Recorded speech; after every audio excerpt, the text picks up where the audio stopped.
दोस्तों आप सभी का स्वागत है हमारे एक और नए वीडियो में। रिसेंटली मैंने एक और नया एनिमे देखना स्टार्ट किया है जिसका नाम है जुजुत्सु काइसेन। इस सीरीज के अभी तक 19 एपिसोड्स रिलीज हुए हैं और अभी तक 2 एपिसोड एयर होना बाकी है। It's story is quite interesting, इसलिए मैंने सोचा कि ये स्टोरी आप लोगों के साथ भी शेयर की जाए। तो here is the episode 1 explanation video.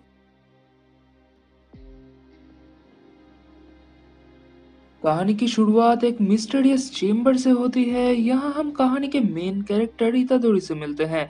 इतादोरी बेहोशी से जागता है और उसके सामने सातोरु मौजूद होता है। सातोरु इतादोरी से पूछता है, अभी तुम कौन से फॉर्म में हो? इतादोरी बेहोशी से जागते ही सातोरु की तरफ देखता है और पूछता है, फुशिगोरो कहाँ पर है? सातोरु कहता है, तुम दूसरों की चिंता मत करो, तुम्हें इस कमरे में सीक्रेटली एग्जीक्यूट करने के लिए ले आया गया है। यह सुनकर इतादोरी बहुत घबरा जाता है।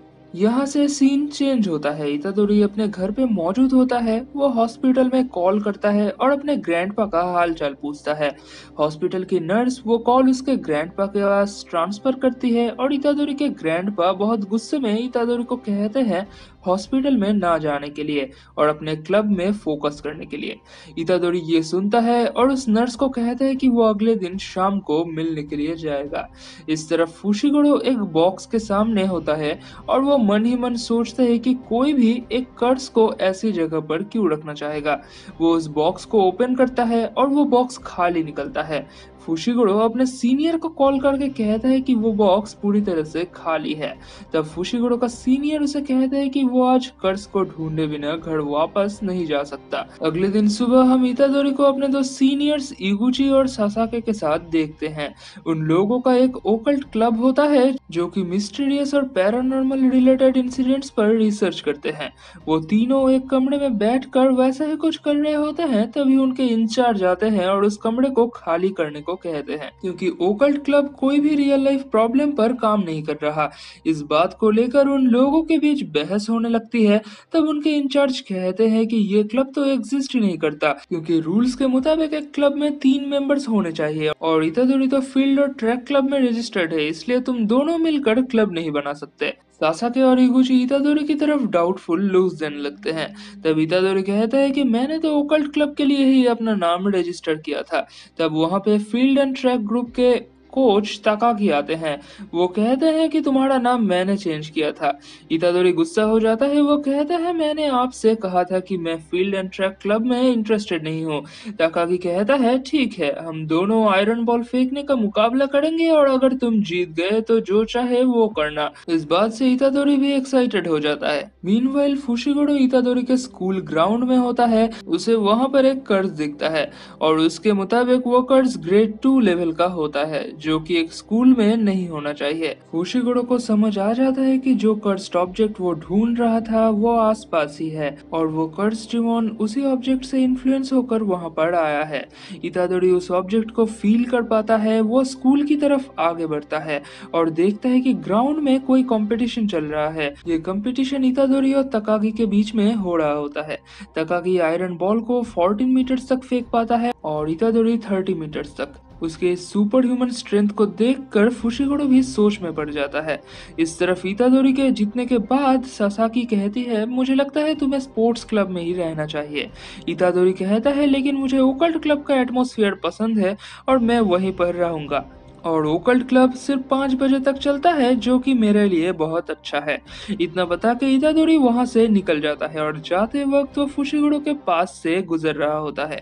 फुशिगोरो इतादोरी के अंदर उस कर्स्ड ऑब्जेक्ट को फील कर पाता है। वो उसे रोकने की कोशिश तो करता है लेकिन इतादोरी तेजी से भागते हुए वहां से चला जाता है।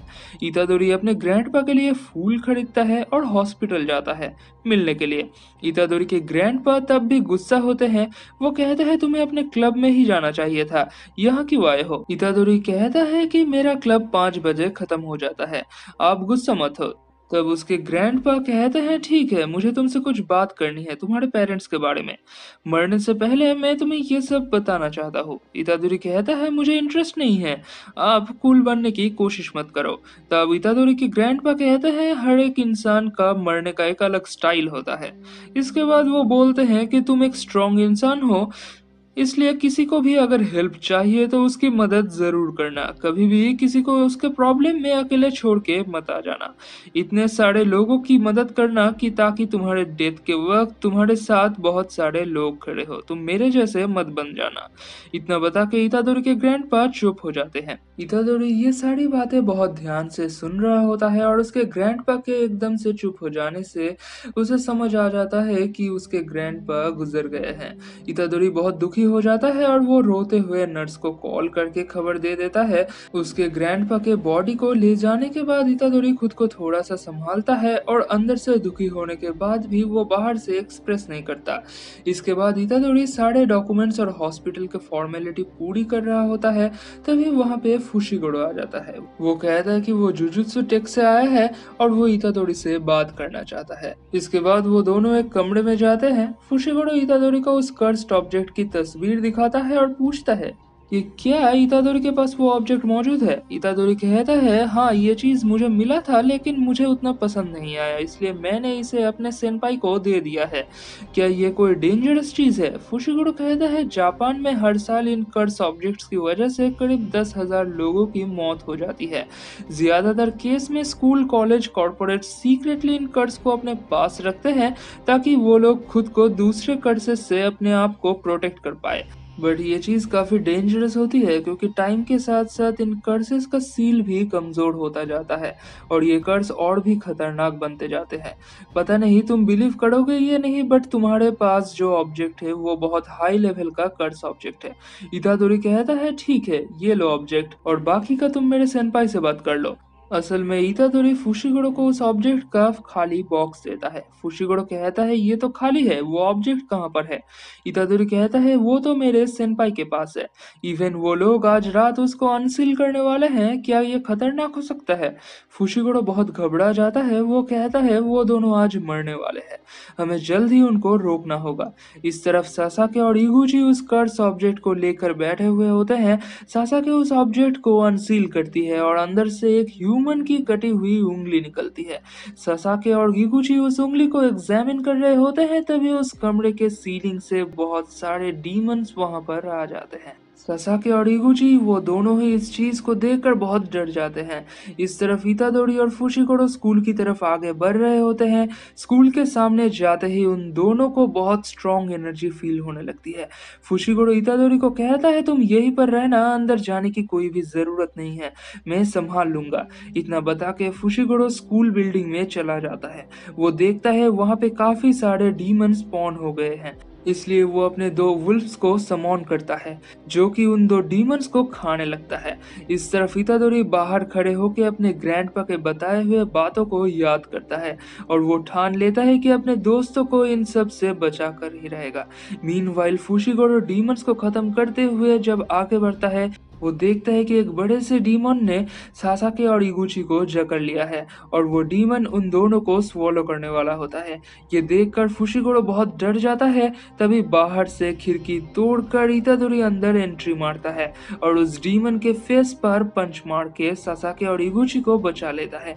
तब फुशिगोरो अपने पावर्स का इस्तेमाल करके उस डीमन को खत्म कर देता है और उसके वुल्फ्स उस डीमन को खाने लगते हैं। इतादोरी कहता है ये वुल्फ्स कहाँ से आ गए।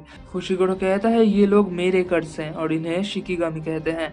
नॉर्मली लोग किसी कर्स को देख नहीं पाते until they are so near to death. Anyway Itadori तुम बहुत अच्छा लड़े, हालांकि मैंने तुम्हें मना किया था। इतादोरी कहता है मैं अपने किसी भी करीबी इंसान को ऐसे मरते हुए देख नहीं सकता।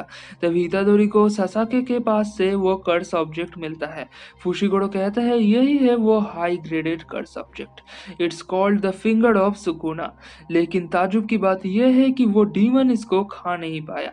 इतादोरी कहता है लेकिन कोई भी इस चीज को खाना क्यों चाहेगा। फुशिगोरो कहता है इसको जो भी खाएगा उसके अंदर सुकुना का कर्स आ जाएगा और वो बहुत पावरफुल बन जाएगा। ये बहुत डेंजरस है, तुम ये मुझे दे दो। इतादोरी सुकुना के फिंगर को देने ही वाला होता है, तभी उनके ऊपर ग्रेड 2 का वो डीमन हमला कर देता है और वो फुशिगोरो को उठा के दीवार की तरफ फेंक देता है। फुशिगोरो बहुत ज्यादा जख्मी हो जाता है, उसके वुल्फ्स भी गायब हो जाते हैं। वो अपनी पावर्स का इस्तेमाल करने की कोशिश करता है लेकिन कंसंट्रेट नहीं कर पाता। तब पीछे से इतादोरी आ जाता है और उस डीमन पर हमला करने लगता है। फुशिगोरो कहता है तुम यहाँ क्यों आ गए, भाग जाओ यहाँ से। एक कर्ज ही सिर्फ दूसरे कर्ज को खत्म कर सकता है और तुम्हारे पास कोई भी कर्ज नहीं है। इतादोरी फिर भी फुशिगोरो को बचाने के लिए लड़ता रहता है। वो डीमन उसे पकड़ लेता है और इतादोरी के पास से वो सुकुना का फिंगर ऊपर उछल जाता है। वो डीमन उसे खाने ही वाला होता है, लेकिन तभी इतादोरी उसे अपने मुंह से पकड़ लेता है। फुशिगोरो कहता है वो डीमन तुम्हें भी उसके साथ खा जाएगा। तब इतादोरी को याद आता है कि इसको खाने से उसके अंदर भी एक पावरफुल कर्स एलिमेंट आ जाएगा, इसलिए वो सुकुना का फिंगर खा जाता है। इतादोरी को वैसा करते देख फुशिगोरो बहुत डर जाता है और मन ही मन कहता है कि इसको खाने से वो मर जाएगा, लेकिन there is one in a million chance. तभी हम देखते हैं कि इतादोरी को कुछ नहीं होता और वो एक ही झटके में उस डीमन को डिस्ट्रॉय कर देता है और उसकी बॉडी अलग ही तरह से ट्रांसफॉर्म हो जाती है। उसके 4 आंख निकल जाती हैं और उसके बॉडी में बहुत सारे पैटर्न्स आ जाते हैं। तब फुशिगोरो सोचता है कि ये one in a million chance और भी खराब हो सकता है, क्योंकि किसी इंसान ने अगर सुकुना के फिंगर को खा लिया और वो बच गया तो सुकुना उसके बॉडी पर कब्जा कर ले, जो कि बाकी के लोगों के लिए और भी खतरनाक हो सकता है। तभी हम देखते हैं कि इतादोरी के बॉडी में अजीबोगरीब पैटर्न्स आ गए हैं और वो बहुत वियर्ड तरीके से हंस रहा होता है। उसे देखकर समझ आ जाता है कि सुकुना ने उसके बॉडी पर कब्जा कर लिया है। वो कहता है एक इंसान के बॉडी में रहना बहुत अच्छा है और ये एक ऐसा दौर है जहाँ बच्चे और लड़कियां कीड़े मकोड़े की तरह इधर उधर घूमते रहते हैं। तभी हम देखते हैं कि उस बॉडी में से इतादोरी बात कर रहा होता है। वो सुकुना से कहता है तुम ये क्या कर रहे हो मेरे बॉडी के साथ, मुझे वापस दो मेरी बॉडी। सुकुना खुद भी चौंक जाता है। वो कहता है तुम अपने आप ही हिल कैसे रहे हो, तुम मेरे ऊपर कंट्रोल कैसे कर रहे हो। तब हम देखते हैं कि इतादोरी के बॉडी से सारे पैटर्न्स हट जाते हैं और वो दोबारा नॉर्मल बन गया है। इसका मतलब इतादोरी असल में सुकुना के पावर्स को भी कंट्रोल कर पाता है। दूसरी तरफ फुशिगोरो इतादोरी को कहता है और जुजुत्सु टेक के रेगुलेशंस के मुताबिक मुझे तुम्हें मारना ही होगा। और यहाँ पर खत्म होती है एपिसोड 1 की स्टोरी। आप लोगों को ये स्टोरी कैसी लग रही है वो कमेंट्स में हमें जरूर बताइए। और अगर आप लोग चाहते हैं कि मैं इस सीरीज को कंटिन्यू करूँ तो वीडियो को लाइक और शेयर जरूर कीजिए और मेरे चैनल को सब्सक्राइब कीजिए ऐसे ही इंटरेस्टिंग स्टोरीज सुनते रहने के लिए।